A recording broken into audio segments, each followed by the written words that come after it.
Es difícil imaginarse tantos contrastes en la vida de Abraham.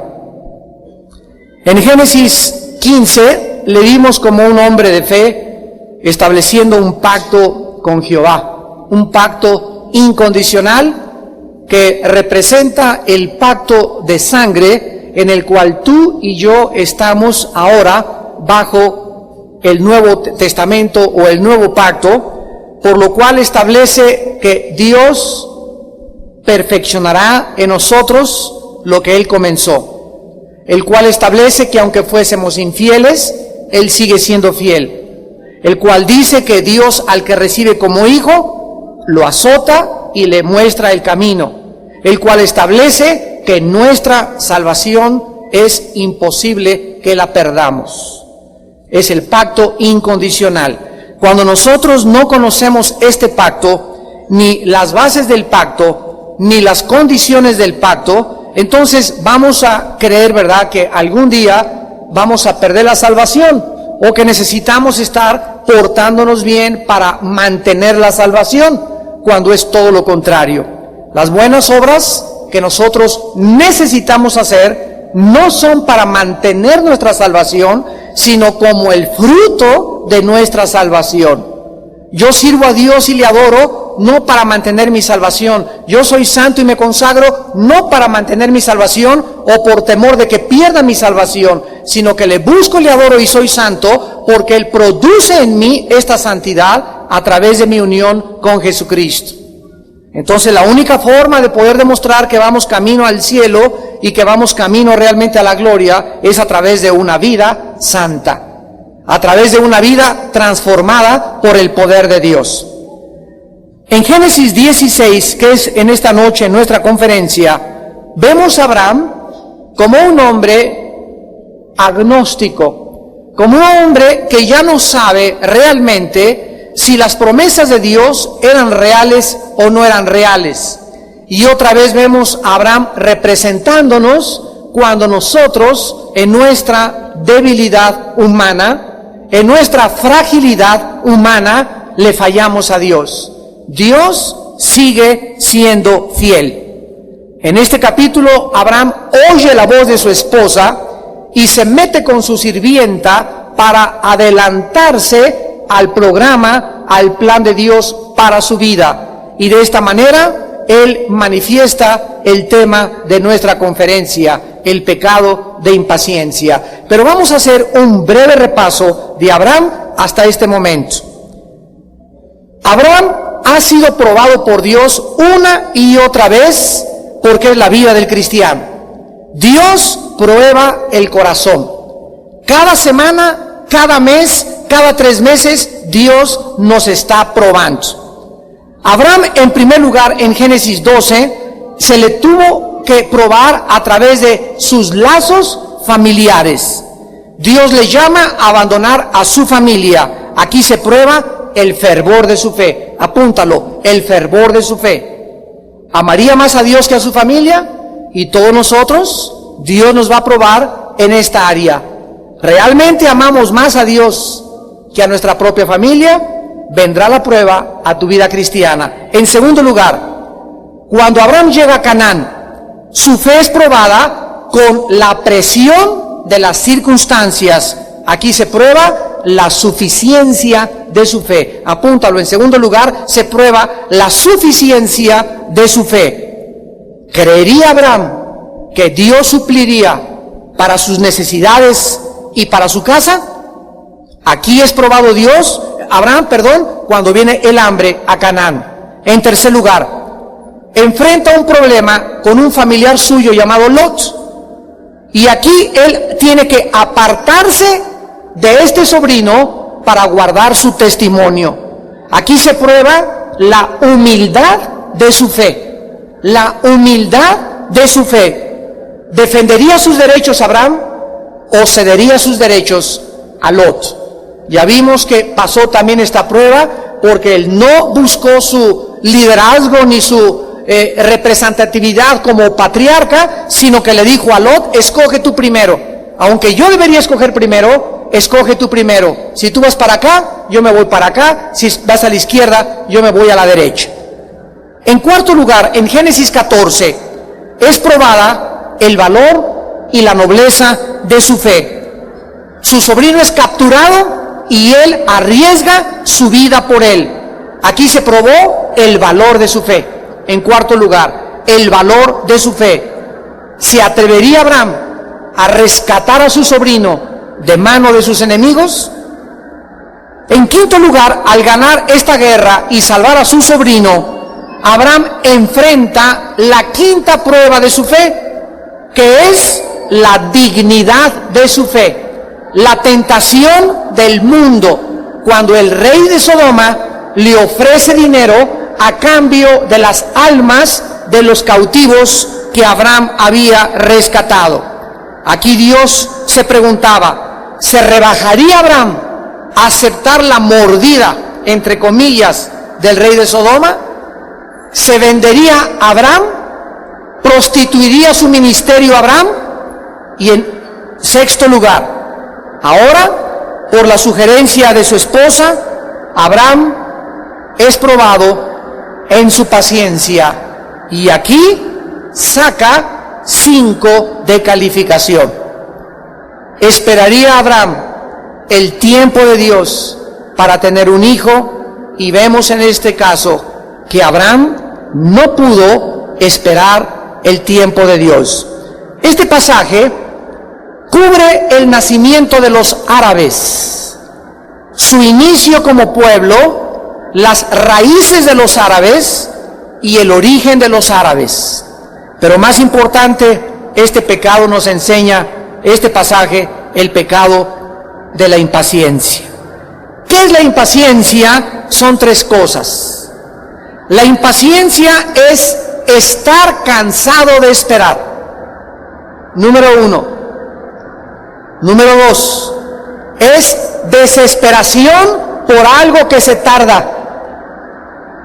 Ya como que te está calentando el asiento, ¿verdad? Y número 3, es actuar antes de tiempo. Si alguna persona que nos escucha en esta tarde está cansado de esperar, cuidado, porque ahí es donde el enemigo va a entrar y te va a empujar. Si alguna persona en esta tarde está desesperado ya por el coche, por la casa, por casarse, no importa por lo que sea, cuidado. Y en tercer lugar, si alguien en esta tarde, incitado o por su cansancio de esperar, por la desesperación de que se está tardando, actúas, vas a lamentarte tarde o temprano. Cásate con el hombre equivocado y vas a sufrir 25 años. Cásate antes de tiempo y vas a sufrir 50 años. Hazle caso a las caricias de tu novio y acuéstate con él solamente porque estás cansada de tu familia y estás desesperada por saber qué es el sexo, y te vas a lamentar 15 o 20 años después. Métete con tu secretaria y trata de tener un flirt o una aventura con una mujer que no sea tu esposa, y vas a sufrir las consecuencias. El pecado no es chistoso. El pecado nos paga más caro de lo que creímos que nos iba a pagar. El pecado nos va a hacer sufrir más de lo que pensamos que sufriríamos. Y con el pecado levantaremos una cosecha que nunca jamás nos imaginamos que la íbamos a levantar.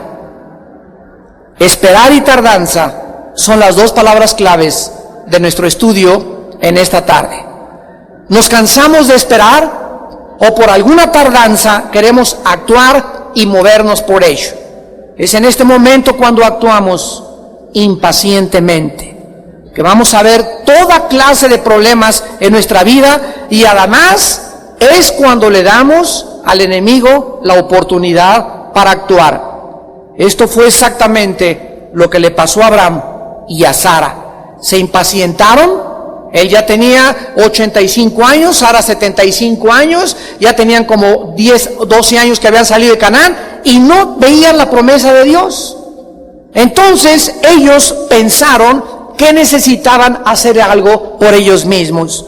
Ay, pues como no me llega novio, voy a tener que ir a buscarlos a las fiestas. Como no me llega novia, a lo mejor no estoy haciendo nada por conseguirla, voy a tener que ir a buscar a las iglesias, iglesia, a ver qué chava me gusta. Cuando creemos nosotros que Dios no nos ha respondido y comenzamos a actuar fuera del plan y del tiempo de Dios, nos vamos a lamentar.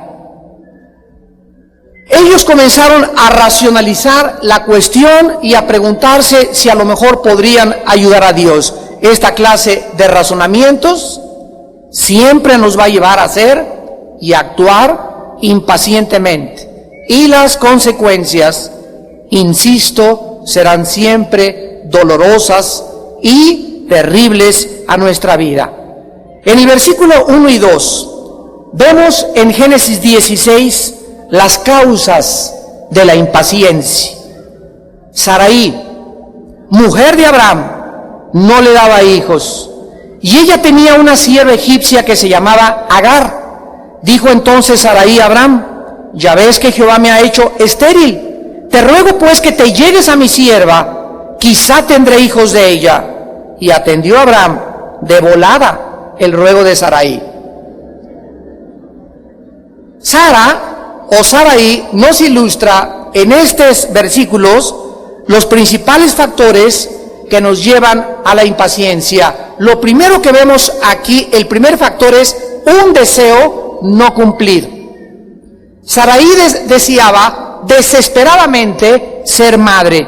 En aquella época era imprescindible ser madre para permanecer casada. En aquella época, si un hombre estaba con una mujer y la mujer no le daba hijos, el hombre podía abandonar a esa mujer. Estas leyes no las estableció Dios, estas leyes ellos mismos las establecieron porque Dios no había dado la ley todavía en el monte Sinaí. Los niños eran a los ojos del pueblo una bendición, pero la esterilidad era una señal de deshonor y de reproche. Por ejemplo, dice en Éxodo 23:26, no habrá mujer que aborte ni estéril en la tierra, y yo completaré el número de tus días. En el Salmo 127:3 la Biblia dice: bendición de Jehová son los hijos y el fruto del vientre. Así pues, de acuerdo a la Biblia, Dios bendice el vientre y Dios anhela que las mujeres produzcan y sean fructíferas. Sarai tenía 75 años de edad y se sentía deshonrada y desesperada. En segundo lugar, el otro factor que vemos en la impaciencia o que causó la impaciencia fue un pensamiento equivocado. ¿Por qué no podía tener Sarai a sus hijos? ¿Sería porque Dios cerró su matriz? Sarai comenzó a pensarlo de esta manera y comenzó a cuestionar las promesas de Dios. Tal vez pensó: la promesa de Dios no es para mí, es para mi esposo, y a lo mejor con la sirvienta viene la semilla prometida. Ella comenzó a racionalizar la cuestión de esta manera: yo no creo que yo sea la persona con la cual mi esposo va a tener el hijo, porque tengo 75 años y ahora no puedo con más dificultad ser madre. Observemos que le dice a Abraham que era Dios quien la había hecho estéril. Dice el versículo 2, dijo Sarai a Abraham: ya ves que Jehová me ha hecho estéril. De alguna manera, Sarai culpaba a Dios por su situación y manifestaba ya cierta amargura. Ya había en ella remordimiento, ya había en ella tristeza y desilusión. Realmente Dios había cerrado su matriz, porque es Dios el que la abre o el que la cierra, pero solo temporalmente, hasta el tiempo que Él tenía determinado para que fuera madre. Realmente es Dios el que te quitó ese muchacho de novio. Es Dios el que te quitó esa muchacha. Es Dios el que te quitó ese socio en tu trabajo. Es Dios el que permitió que tu panadería cerrara, que tu taller cerrara y que te corrieran del trabajo. Dios se encuentra detrás de nuestras circunstancias. Y si tú aprendes a reconocerle en todos tus caminos, Él enderezará tus veredas. Y tenemos que entender a qué clase de Dios estamos sirviendo. Un pensamiento equivocado siempre nos llevará a una acción pecaminosa. El tiempo de Dios no era el tiempo de Sarai. El tiempo que Dios tiene para casarte no es el tiempo que tú crees, y me voy a casar en mayo o en junio. Es el tiempo de Dios. El tiempo para hacer tu negocio y para que Dios te prospere no es tu tiempo. Yo ya quiero comprarme un terreno, ya me quiero comprar esta casa. No es el tiempo de Dios. Espera al tiempo de Dios. Sé paciente. No te des por vencido. Continúa creyendo, síguele sirviendo, sigue siendo celoso y celosa de su obra, y Dios te concederá las peticiones de tu corazón. En Lucas capítulo 12, versículos 6 y 7, Jesucristo dijo: ¿no se venden 5 pajarillos por 2 cuartos? Con todo, ni uno de ellos está olvidado delante de Dios. Pues aún los cabellos de tu cabeza están todos contados. No tengan miedo, pues, ¿no valen ustedes más que muchos pajarillos?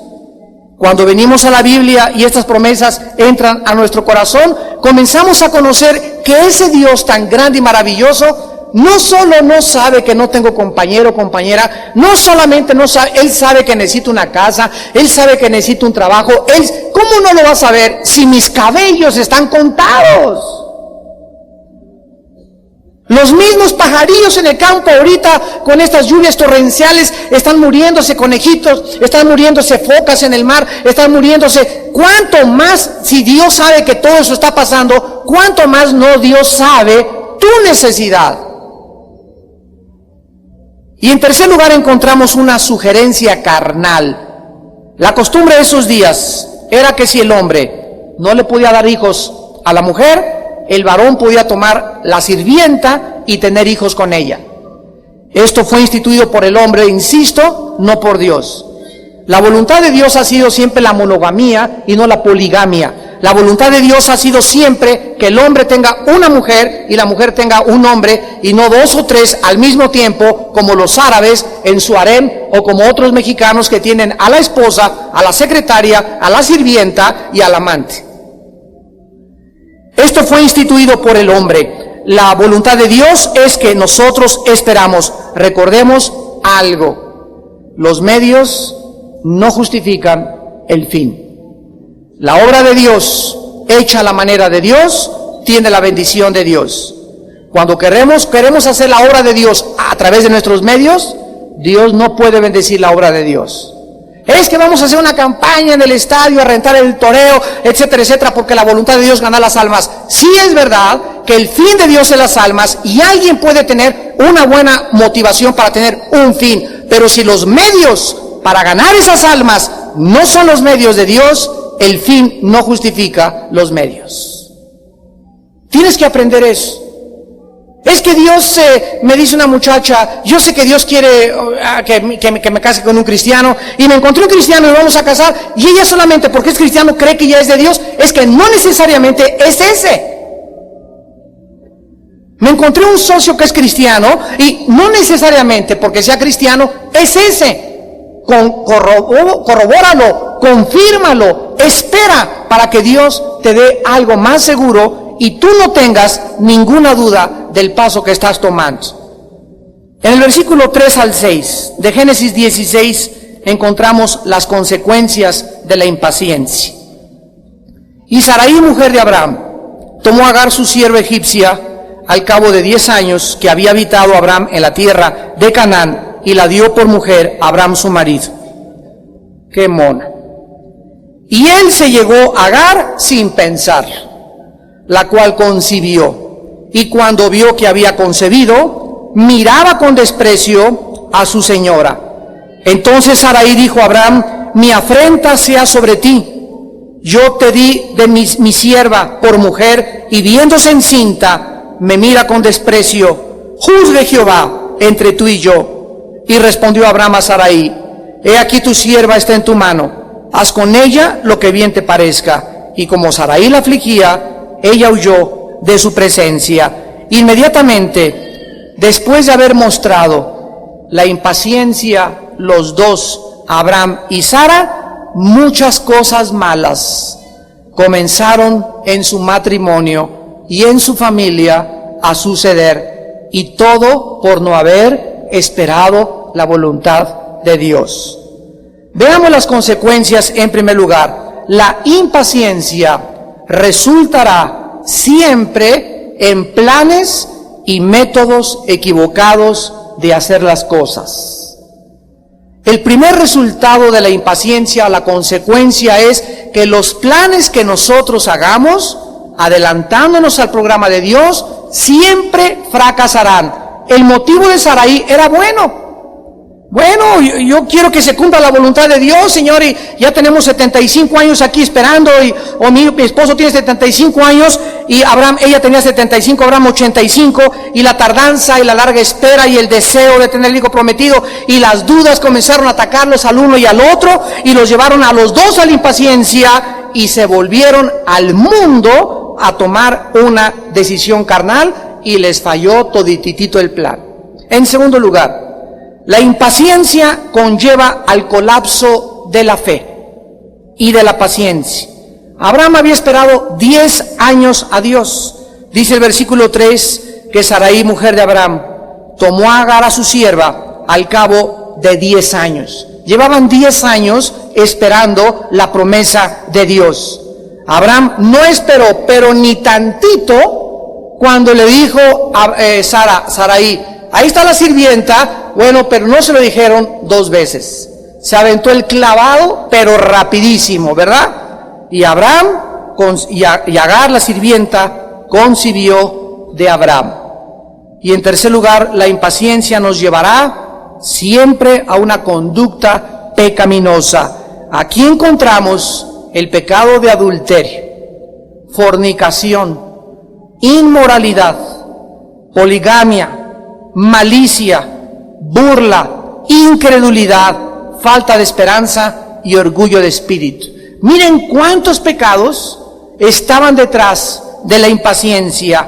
Agar comenzó a despreciar a la verdadera esposa de Abraham, y tal vez por su esterilidad y con la visión de su rival. Esto es lo que hace el pecado en nuestras vidas cuando nos adelantamos al plan de Dios. En el versículo 7 al 16 encontramos cómo Dios soluciona el pecado de Abraham y Sarai. Este pasaje nos da 4 respuestas muy claras a la impaciencia. Veamos la primera, del 7 al 9. Y la halló el ángel de Jehová junto a una fuente de agua en el desierto, junto a la fuente que está en el camino de Shur. Y le dijo: Agar, sierva de Sarai, ¿de dónde vienes tú y a dónde vas? Y ella respondió: huyo de delante de Sarai, mi señora. Y dijo el ángel de Jehová: vuélvete a tu señora y ponte sumisa bajo su mano. Aquí encontramos que cuando actuamos impacientemente, siempre o frecuentemente vamos a tratar mal a otras personas. Las personas que tratan mal a su prójimo o a su semejante son personas frecuentemente impacientes. Y eso lo comprobamos con Sarai y con Abraham.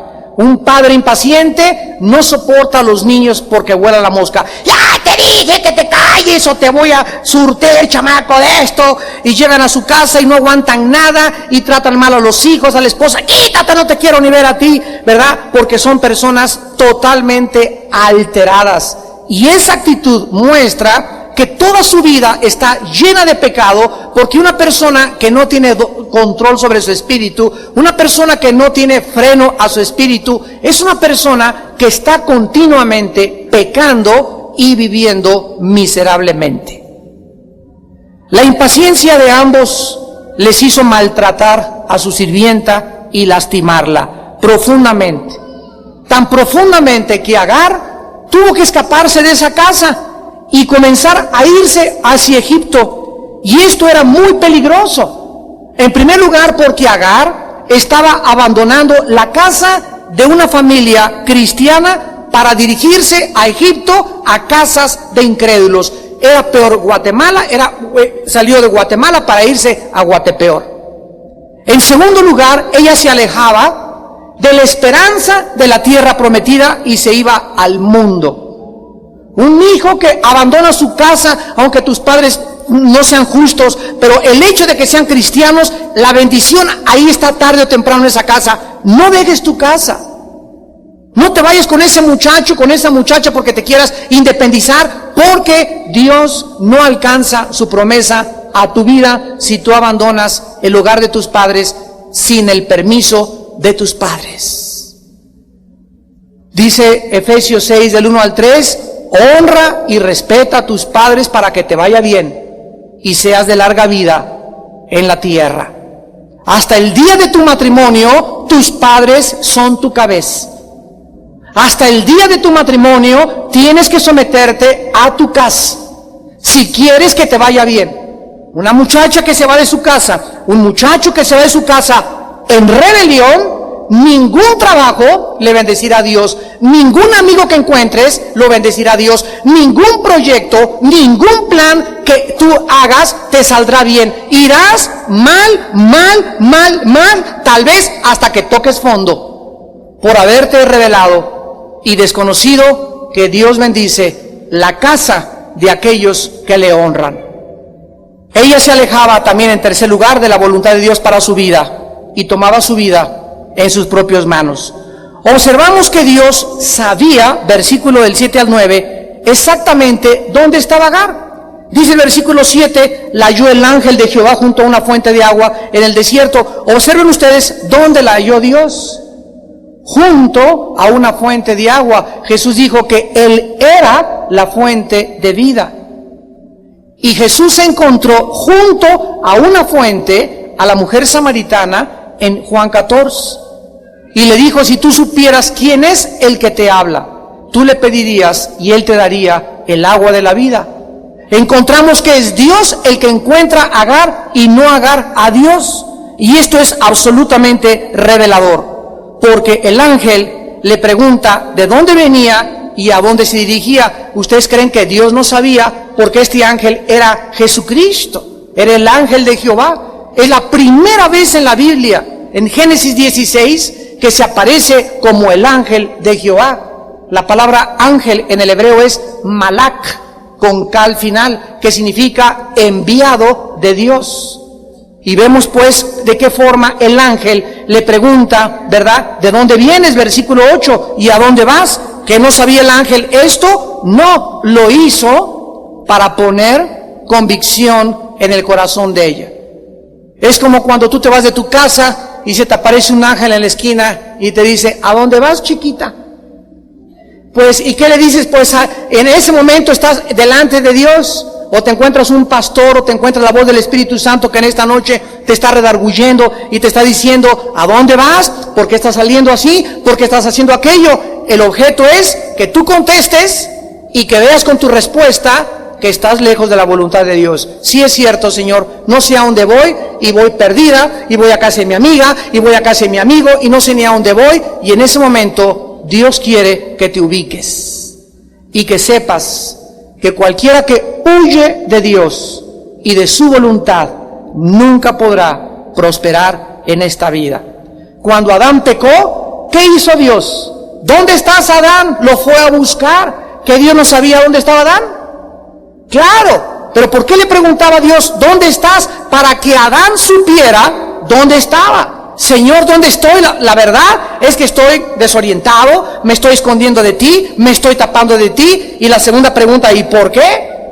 Entonces Dios nos hace este tipo de cuestionamientos para ubicarnos y mostrarnos nuestra condición.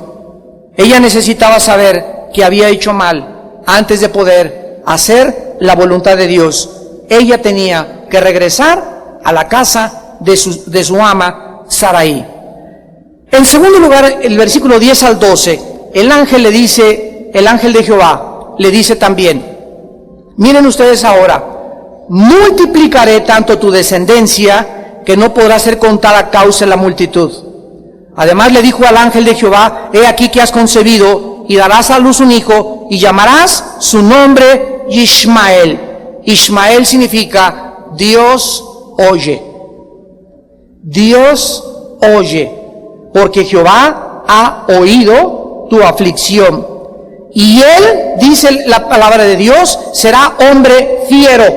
Vean ustedes cómo Dios, antes de que naciera el pueblo árabe, comienza Dios, miles de años antes, a perfilar su conducta y su nacionalidad. Será un hombre fiero. En segundo lugar, su mano será contra todos, y la mano de todos contra él, y delante de todos sus hermanos habitará. Aquí encontramos que Dios comienza a confortarla dándole promesas. Ella siempre sería oída y ayudada por Dios. Le dice el versículo 11, Jehová ha oído tu aflicción. Mujeres que me escuchan, no traten de escaparse de su esposo. Nunca trates de huir de la vida ni de tus problemas. Jóvenes, nunca traten de escaparse de sus hogares. Dios las escucha. Dios ha visto que te están maltratando tus papás. Dios ha visto que tu esposo no te ama, pero no es la solución escaparte. En 1 Corintios 7, el apóstol Pablo escribe que la mujer no abandone a su marido y que el hombre no abandone a su esposa. Pero si tu marido te abandona a ti y ya tiene 4, 5, 6 meses que no regresa a ti, entonces otro gallo canta. Ahí Dios no te llamó a estarlo esperando toda la vida en silicio y ceniza, porque Dios no quiere que vivas en esclavitud, sino que a esperanza te llamó Dios. Pero tú no lo vas a abandonar a él. Deja que el otro cónyuge tome la decisión, pero si tú eres hombre de Dios y tú eres mujer de Dios, no podemos nosotros, como hombres y mujeres de Dios, abandonar a nuestro cónyuge. Si somos abandonados, ese es otro problema. Es la única forma en que Dios nos puede bendecir. Pero tú no tomes esta decisión, porque Dios no te puede bendecir. Su niño, veamos la promesa también, sería de una naturaleza especial. Todos los árabes descienden de Ismael. Los iraquíes, los iraníes, los sirios, los libaneses, los jordanos y los saudí árabes descienden de Abraham, de la amante de Abraham, de Agar. Todos los árabes con los judíos son medios hermanos. Qué increíble, ¿verdad?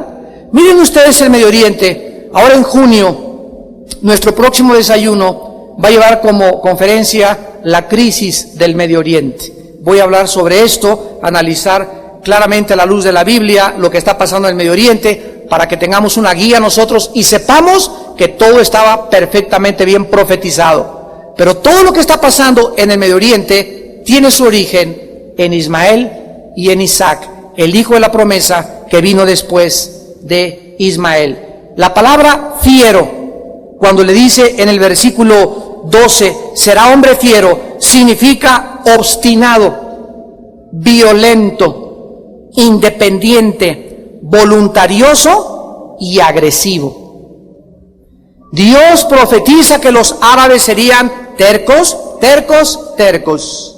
violentos, independientes, voluntariosos y agresivos. Habría rivalidad entre los árabes y los judíos hasta la venida de Jesucristo. Lo que vemos en el Medio Oriente, damas y caballeros, no tiene solución. Ningún gobierno, ningún pacificador, ningún medio diplomático, ni la OTAN, ni las Naciones Unidas podrán traer la paz en el Medio Oriente. Antier, Yasser Arafat concluyó que desharía al-Fatah, que es el grupo que él tiene cerca de él. Entonces, otros de ese mismo grupo dijeron, bueno, aunque él tome la decisión, seguiremos la guerra. El grupo Hamas, otro grupo de terroristas, dijeron, aunque Arafat quiera calmarse, seguiremos la guerra. Y el otro grupo, Hezbollah, otro grupo de guerrilleros entrenados en Libia por los sirios y por los iraníes y por Cuba y por otros países terroristas, dijeron, vamos nosotros a continuar la guerra. O sea, no hay manera, aunque Arafat y Ariel Sharon hagan la paz, de que puedan los demás grupos terroristas aceptarla a través de buenos medios diplomáticos. La Biblia dice que cuando el anticristo surja, él hará una paz ficticia por 7 años. La traicionará a los 3 años y medio y estallará la tercera guerra mundial. Habría rivalidad, y luego en el versículo 13 dice la Biblia que entonces llamó el nombre de Jehová, que con ella hablaba, tú eres Dios que ve, porque dijo, no he visto también aquí al que me ve, comienza a alabar y adorar a Dios después de recibir las promesas de Dios. Y dice la Biblia que llamó el nombre, versículo 14, pozo del viviente que me ve, he aquí está entre Cades y Beret. La palabra que se usa para Dios me ve es la palabra el Roi en el hebreo, el Dios que ve el infortunio de su pueblo. ¿Por qué les dije cuando comenzamos la conferencia que todos los que vinieron y rasgaron su corazón a Dios esta tarde, Señor, salva a mi hijo? Señor, mira cómo está mi corazón partido a la mitad por mi hijo, por mi hija, por mi esposo, Señor, que cada vez está peor, por mi esposita, que cada vez peor. Cuando rasgamos nuestro corazón y abrimos nuestras entrañas, Dios ve el Roi, ve nuestra frustración, nuestro dolor, y Dios no desprecia el corazón contrito y humillado. Pero muchos de ustedes no han sido quebrantados, no han sido lo suficientemente humillados para abrir las ventanas del cielo y que Dios extienda tu mano y te muestre su salvación. ¿Por qué ha dejado Dios tal vez que esa situación en tu familia llegue a donde ha llegado? ¿Por qué? Para quebrantarte, para humillarte tal vez. ¿Por qué permite Dios que a veces una hija nos deshonre o un hijo nos deshonre o hagan cosas que nos avergüenzan? Para quebrantarnos, para humillarnos, para mostrarnos que le necesitamos y que necesitamos vivir, mi esposa y yo y tu esposa y tú, de rodillas, orando diario por ellos. No tenemos lucha contra sangre y carne, sino contra huestes espirituales de maldad. Estamos luchando con los poderes del infierno, que quieren arrebatarnos a nuestros hijos y a los hijos de nuestros hijos. El diablo sabe que le queda poco tiempo, y vean el ataque a la juventud ahorita. Nuestra juventud está rodeada de sexo. Por todos lados es sexo. La televisión, las bailarinas, los grupos, el cine, el radio, las revistas, por todos lados, los anuncios en el periférico, los anuncios que ven por todos lados, las pláticas, todo está rodeado de eso. ¿Por qué? Porque Dios quiere que nosotros abramos nuestros ojos y veamos cuál es la realidad y comencemos a ponernos en la brecha por ellos. No hay otra manera que ellos puedan ser rescatados de Satanás. El diablo sabe que la generación de estos niños que tenemos ahora es la generación que va a enfrentar al anticristo. Y el diablo sabe que si ahorita lastima a tu hijo con Pokémon, si lastima a tu joven entrando a ver El Exorcista o Calabozos y Dragones, si tu hijo viola a su novia, si tu hija se queda embarazada, el diablo sabe cuánto daño puede traer a sus vidas. Necesitamos ponernos en la brecha, interceder por ellos y creer en las promesas de Dios. Necesitamos obedecer a Dios con todo nuestro corazón. Y finalmente, dice la Biblia, Agar dio a luz un hijo a Abraham. Versículo 15. Y llamó a Abraham el nombre del hijo que le dio a Agar, Ismael. Era Abraham de edad de 86 años cuando Agar dio a luz a Ismael. Las tres personas culpables de impaciencia están ahora arrepentidas y dispuestas a obedecer a Dios. Agar regresa a la casa de sus amos como Dios se lo mandó. Ni modo, ¿verdad? Se burlaron de ti, te despreciaron tus padres, pero papá y mamá, me vengo a someter a su voluntad y a obedecer porque Dios quiere que yo esté sujeto a ustedes, y por causa de mi conciencia te vengo a pedir perdón, papá, y te vengo a pedir perdón, mamá, y te pido que me ayudes a arrepentirme y a salir adelante. Esposito, perdóname, ¿verdad? Ya te dejé 15 días, 20 días, vengo de regreso a ti y a sujetarme a ti, y aunque tengas cara de tiburón, es la voluntad de Dios que esté en esta casa. Y yo no me voy a ir. Si te quieres ir, vete tú. Pero yo me tengo que quedar en mi casa porque esta es la voluntad de Dios. Abraham y Sarai obedecen a Dios y reciben a Agar. Y aceptan ponerle al niño Ismael.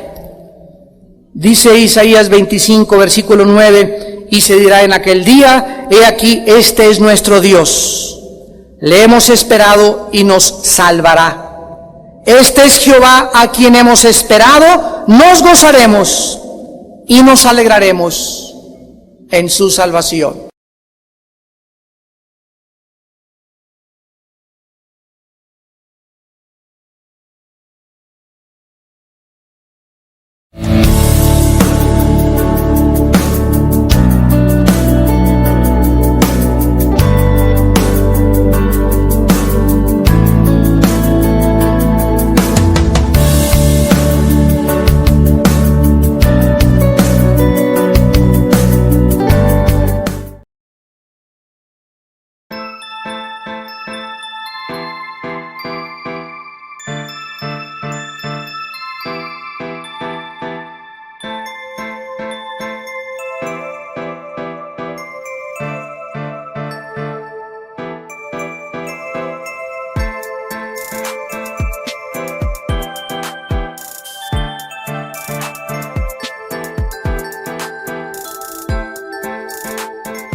thing related to you make me smile. I know you are doing hard work to make things possible. I want to let you know that I am with you, and I will be forever. Every little thing related to you make me smile. I know you are doing hard work to make things possible. I want to let you know that I am with you, and I will be forever. When you talk, I want to listen to you for hours. When you are there beside me, I feel like looking at you all the time. My love for you will never really change. Just want to tell you that you mean a lot to me.